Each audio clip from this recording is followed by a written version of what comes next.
Hello, everyone. Welcome to the One Conscious Love Network. I'm here with Jennifer. Jennifer and I met online and through this beautiful women community. And I'm just so happy that we're able to connect today and that I get to introduce you to everyone. So, Jennifer, please tell everyone who you are and how you shed your light in the world, please. Thank you. First of all, thank you, Melanie, for the opportunity to come on here and to share time and space with you, and to share a little bit about myself and what I do. I really appreciate it, and I'm so happy that we finally connected. Yes. So I'm Jennifer Miller-Mckenzie, and I don't know, who am I? I'm a soul having a human experience. That's truly who I am. But it's been a long journey, a long journey. I had what I called my dark night of the soul back in 1999, a long time ago, and my whole life just flipped upside down.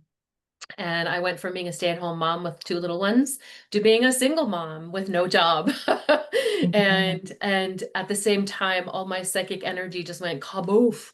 And I couldn't shut it down anymore because I'd had this my whole life, but I wanted nothing to do with it.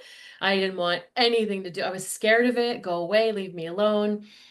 Seeing like all the things that were happening to me, including seeing spirits and having premonitions and things like that my whole life. I didn't know what was happening when I was that age. I just knew something was different or weird, but I didn't have context for it, obviously. Right. So that was the journey into recognizing that I, in fact, was not crazy. Other people had had this too. And I read a book that somebody helped me. Somebody saw my struggle, long story, but handed me a book. And when I read it, I went, oh my gosh, somebody Mhm. else understands this and has had the same experiences. So I'm not crazy. Yay! Because I really thought for a little while I was unhinged. Right. I was astral traveling out of my body at night. I was having past life flashbacks. I was seeing the things that were happening. I was seeing auras everywhere. There were spirits in my room. Like there was a lot of stuff going on. And at the same time, I'd had this massive shift in my life. So there was a lot Mm. of stress too. But it was time. And it was time for me, now I know, to step into my calling. And I didn't know that's what was happening. I was kind of fumbling my way through this, trying to figure out just how to manage my abilities. And so it was at that time when everything just sort of woke up. I also had extreme kinetic energy. And Mm. what I mean by that is I was blowing up curling irons and hair dryers and radios and light bulbs. I would touch them, Wow. they would blow up. I would touch them, they would catch on fire. I would try to unplug something and it would blow like sparks up my arm. Like my energy was so chaotic. Wow. So all these strange synchronistic events started happening for me, and I called it my riding on rainbows phase because it was just I wasn't doing anything, just things were happening and showing up, and I was just kind of flowing with it because I didn't know any better, which was a good thing. And the teachers started showing up for me, and the first thing that I started to step into was energy healing at Reiki, Mm. actually Usui Reiki, and it grounded me. It grounded me enough that I stopped. I recognized, and my kids will attest to all of this because they saw it all happen. But I stopped blowing up light bulbs when I started to ground, like pull the energy through me, and I just loved energy healing right from the beginning. Like it was Mm. just, oh, I didn't understand it, but I knew it was real. I don't know how I knew because I didn't know anything about it, but I just knew this, Right. like, this is something, there's something here because I think it was a remembering in the soul, but not necessarily the self, right? Mm. Yeah, and that's how I started when I would have a client on the table.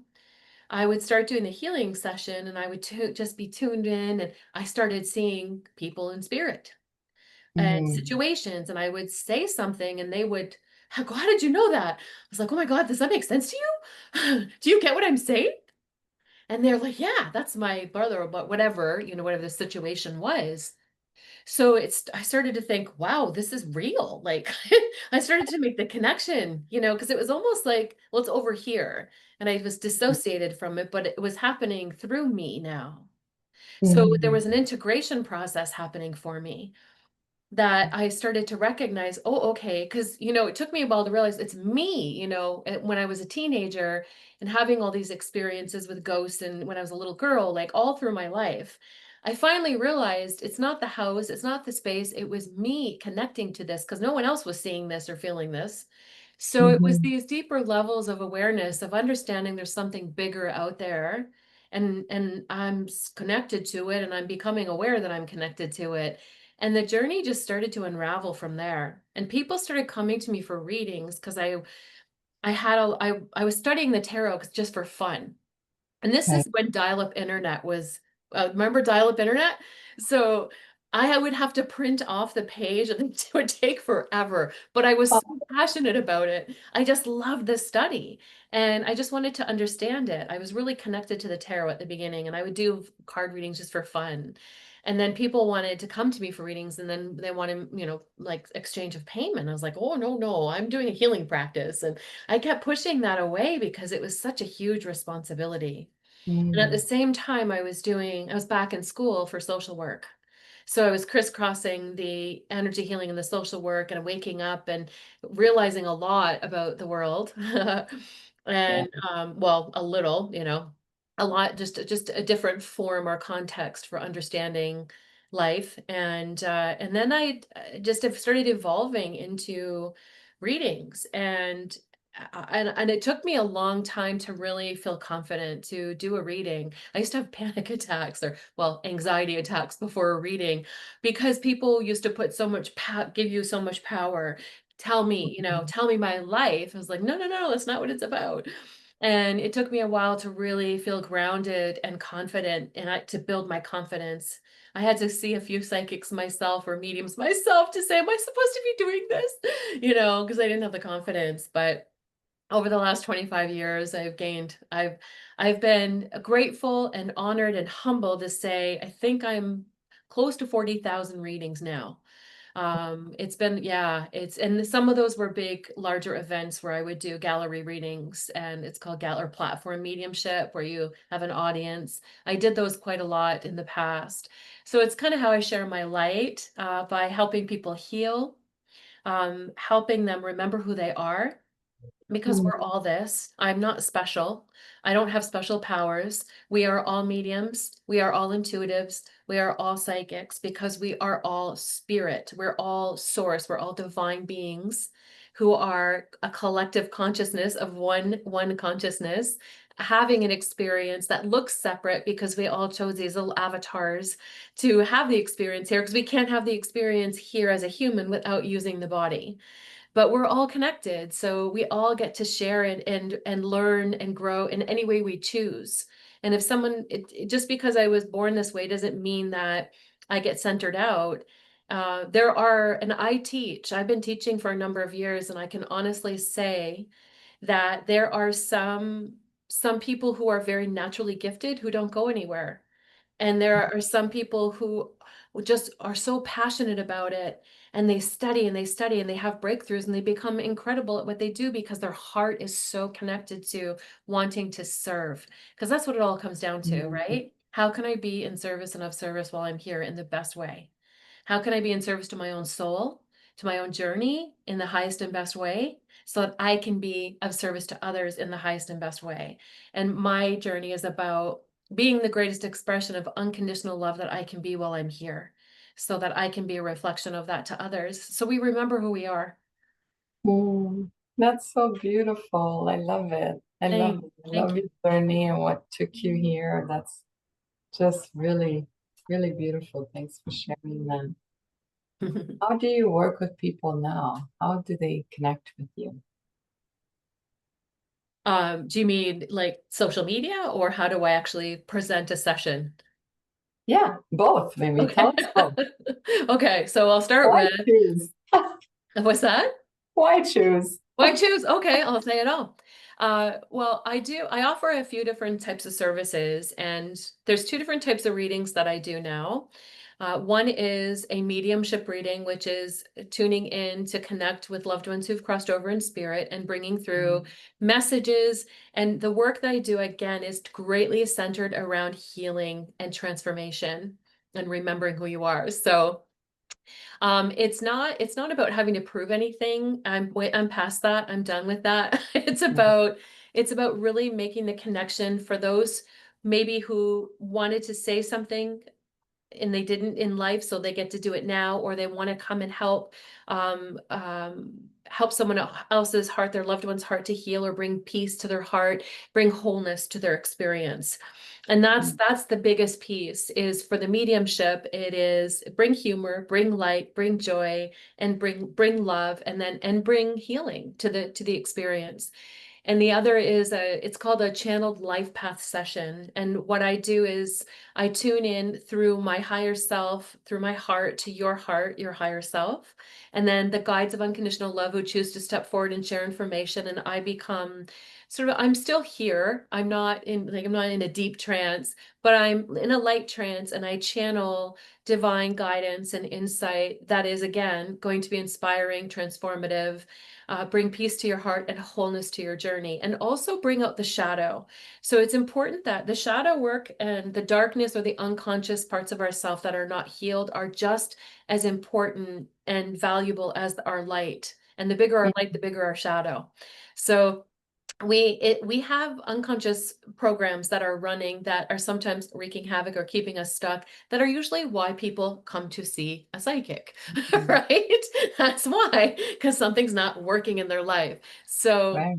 I tend to be really good at, because I'm not afraid to look at my own shadows. So Mhm. we all have them, not getting away with not having them.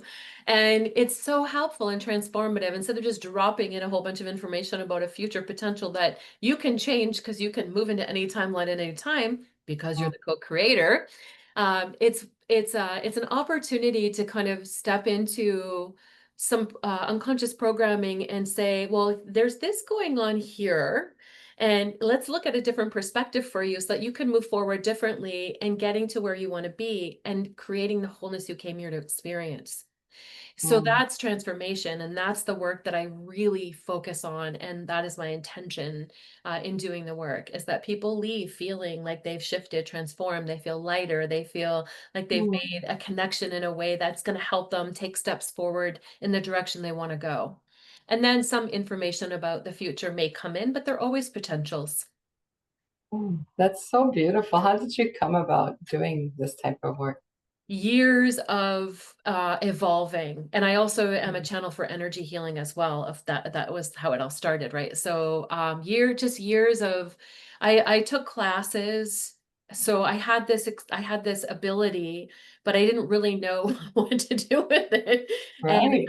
the teachers started showing up, and I remember actually I went to a medium years ago.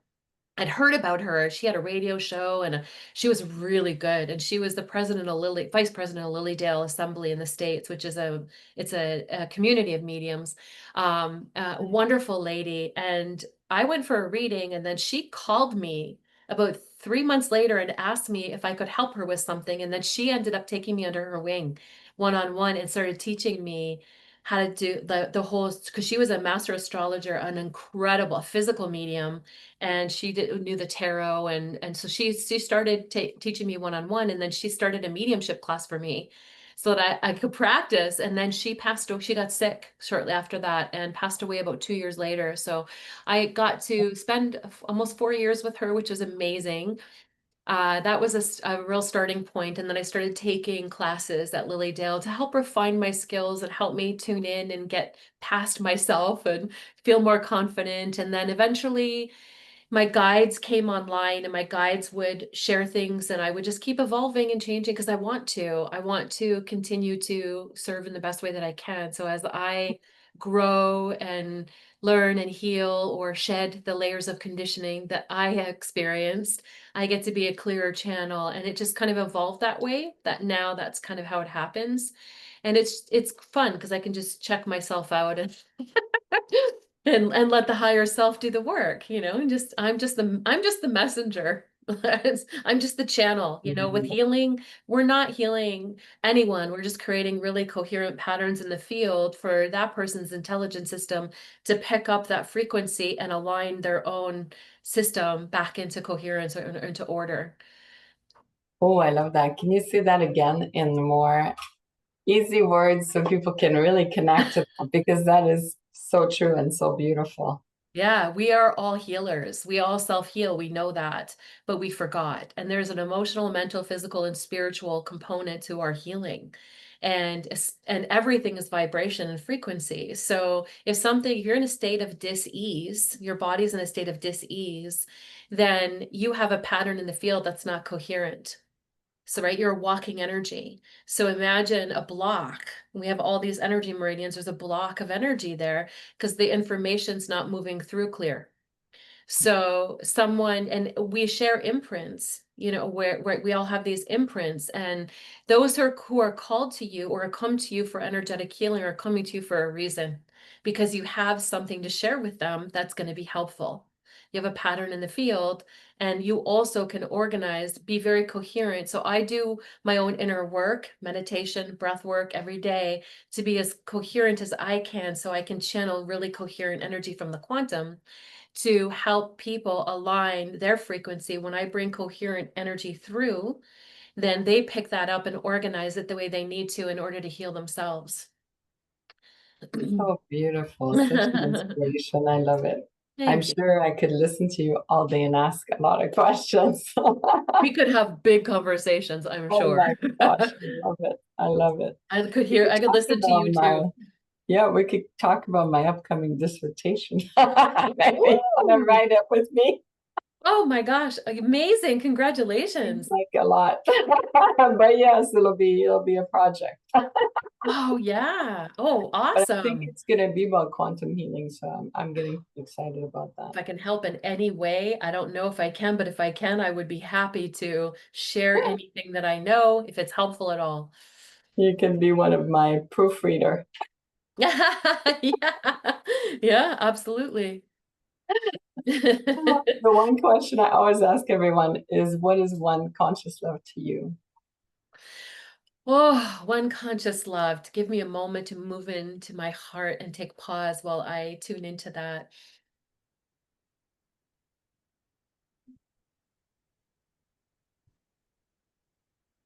One conscious love to me would be one. I could probably go a few different ways in answering that question, but what comes to mind first, what comes to heart first, is that we are all connected. It looks like we're separate, but we're not. We are all connected. So everything that you do to somebody else, you do to yourself, and everything that you do to you do to someone else. So it's remembering the greater expression and a reflection of love that you are. That's what you're actually feeding into the field. So the one consciousness collective that we are, being mindful of what you're putting into the field, what you're thinking, what you're emoting, the more mindful, the more present, the more conscious you are of that, the greater expression you get to be of what it is you truly want to be, and not coming from the unconscious programming, but from truth. And Mm, so, one conscious love to me means being very mindful to be able to attune yourself in the highest frequency you can to feed that one conscious love that we are, and and then ask, is there more? Is there mm, more that I can do? Is there more that I can do to help this consciousness that we are not separate from continue to become the greatest expression of itself too, in how we create, because we are creating from that field, because we are that field. I hope that mm. made sense. It did, and it's so beautiful. I'm just kind of wanting to hear it in my head again. That is, That that was is, very off the cuff. it is so beautiful. I was just listening this morning to a class, and it was all about the fear of fight answer, and how, you'll either fear it, fight it, or you'll friend it, and how our bodies are so used to that mode, and we get so hyper stimulated by today's world that we're constantly looking for danger versus looking for love, and Oh, coming at it from the peaceful love bliss energy is just, this is just a completely different experience of the world, isn't it? oh, you couldn't have said that better. That's so true. I love how you said that. It's true. We're wired to look for fear instead of look for love. But when we look for love, our whole world changes. Because when I go unconscious, and I do all the time, Yeah, right? we all It's do. like coming back, going up, coming back. It's amazing when you get into that space of alignment and you remember, what am I feeding like this greater expression of us, the one, the oneness consciousness? What am I feeding it? Mm, How am I supporting it? And that's, I keep coming back to that, and when I reflect back on my life, how is it that I want to have created this experience? mm, Is this how I want it to look? Is this how I wanted to experience my experience here as Jennifer? If not, I got some tweaking to do, because everything that I do feeds that oneness consciousness collective. We get to share all of that information with that greater level of awareness and that greater level of love. And what do I want to feed it? I always remind myself when I go unconscious, oh, when I remember I'm going unconscious, oops, is that what I want to feed this collective? so, And my so own journey. beautiful. I think it helps. It helps me stay present and aware as much as I can, because it's easy to go unconscious. It's so easy, right? It's so much easy. That's our default setting. It's so much easier to do that. And just have fun, have fun while we're here, and live in joy, and as much as we can, and we're going to move through all those emotions, grief and anger and resentment, and all Mm, that is going to be a part of the experience. But how long we stay there is going to determine whether it's an experience or it's suffering, right? that's right. Yeah. I have another question for you, just because you've been in this world for so long. And I don't know Mhm. if you'll remember, but when you started to have these experiences that are from 3D world to 5D world, and kind of having this experience of how do I connect back? So it's almost like I like to compare it to the Matrix, right? You kind of realize there's so much more to it than the Matrix, but then our loved ones, our real life, so to speak, is in that Matrix. And so, how do you balance the two worlds together? Because not everyone is in your 5D reality, right? Oh my gosh, what an incredible question. That is such an awesome, and it's not asked very often.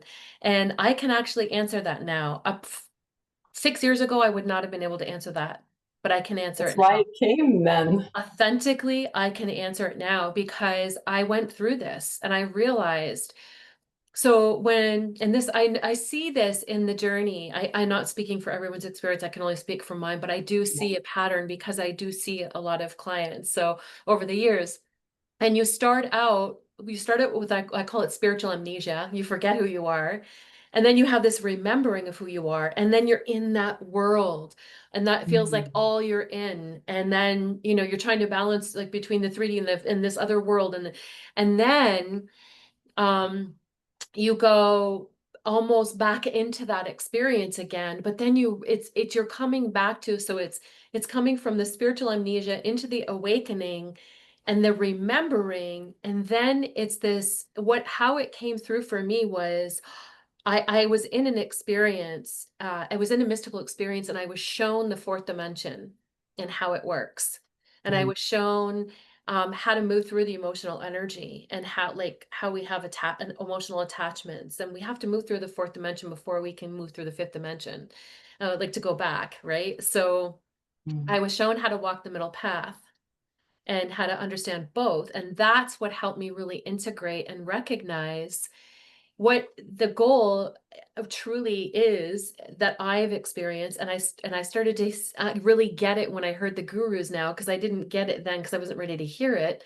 Or, those who have gone through the deeper spiritual past that have been teachers of the past, is you come to this awareness. And again, it's that state of unconditional love where you come back into 3D as the 5D, and then you can love everybody and live that 3D life as that higher expression of love. So that's the goal, is to come, you're unconscious, you become conscious, you go through your healing, and then you come back into this 3D reality as that higher expression of love. And then you get to have a whole different experience with it. It's to really be embodied here. Mm. but embodied in a different expression of love. And that's how you're able to reflect who the soul to somebody else. When do you ever meet somebody and they're like, oh, you're so sweet, you're just like such a light, and it's like, yeah, well, so are you, and you're seeing it. That's what's happening, is Mhm. that you're reflecting the light, and they're seeing it, or they wouldn't be able to see it. So they're seeing themselves. And that's I think when we start to recognize when they reflect their darkness, and you can reflect yours back to them too, and be like, it's okay. There's not, that's part of who we are too. And not to judge your darkness, but to love it back into integrate it back into love. And when you can do that for yourself, you can do that for others authentically. And then we don't judge as much, because we understand that it's just a part of the journey. It took me a long time to get there. I still have my moments, but I understand it, and I've embodied it in a way now where I get to be more present with it now. That's so beautiful. I love it. I don't know why I asked that question, but clearly I asked the right person. Well, thank you for asking that, because yeah, it is a good it's a great question to ask, because people kind of get the ego will, and I had this happen, where the ego takes you away. It's sneaky. It'll take you away and make you think certain things. And so you got to really wrangle that self in there and be like, hey, hey, hey, come get over here. I see you. Let's have a talk, and be okay with having being it being there was I don't know if you saw that there's like an era of time where people were bashing the ego, and it's bad, and it's got to go away and disappear. Is like, I just never felt right to me. I'm like, nah, it doesn't feel right. I don't really understand, but I don't, that just doesn't feel right. And it's because it's just the wounded part of ourselves that are just looking for love. That's all that is. Yeah. Yeah. So Also has a lot of good. All our instincts and our gut feelings and all of those beautiful things also come from the ego, right? So there is a lot of yeah, that is, it's survival, right? It's just trying to keep us safe. yeah. That's so true. Yeah. It's just the misuse of it then. Gets to be too much. Yeah, we can get tangled up in that if we identify with it too much, right? So absolutely. Oh, Absolutely. it's so beautiful. Anything else you want to share with everyone watching? I almost forgot that they were there. Are there people watching? Yeah. Oh, hello everyone. I did too. Oh my gosh, that's so funny. Hi. I know I don't know. I think that was a pretty big mouthful, wasn't it? Except thank you so much for the opportunity to connect with you and to this beautiful group and this network. I'm so happy to be a part of it.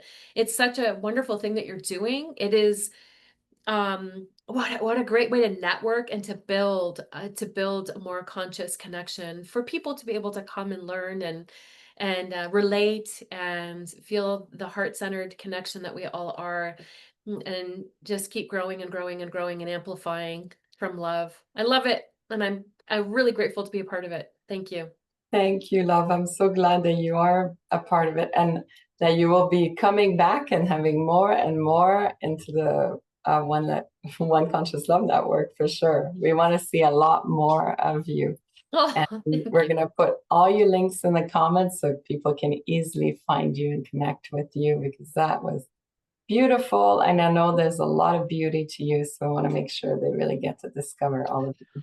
Oh, thank you so much, Melanie. Yeah, I forgot to mention. Yeah, I am all over social media, Facebook, Instagram, YouTube. My website's jennifermckenzie.net. Did I forget anything? Probably LinkedIn. I'm all over.